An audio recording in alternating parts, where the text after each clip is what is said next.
day after Gary Dobson and David Norris were jailed for the murder of Stephen Lawrence, it's emerged that Scotland Yard is reviewing whether it should maintain a dedicated team of detectives to bring his other killers to justice. Senior officers have described the case as dormant, but they insist no final decision has yet been taken. Stephen Lawrence's parents feel that they have some form of justice. Two men finally behind bars 18 years after their son was killed. And warnings from the Metropolitan Police Commissioner that other people involved should not rest easily in their beds. But there are concerns this morning that despite new leads, the team which worked on the Lawrence case could itself now be broken up following the convictions. Scotland Yard is scaling back its 30 murder squads because of budget cuts and a drop in the number of murders in London.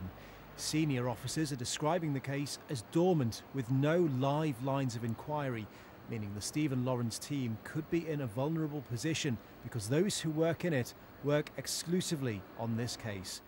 9 people remain of interest to the police over Stephen's death. They include Luke Knight, Neil Acorte and his brother Jamie. They've never been convicted of violence despite a series of allegations. Officers from the Lawrence team will discuss the case and, in all likelihood, their futures with senior Met officers next week. They'll cite the fact that it took 18 years to bring 2 murderers to account, keen to secure full justice for a young man who lost his life in the most senseless of attacks. Phil Lavelle, BBC News.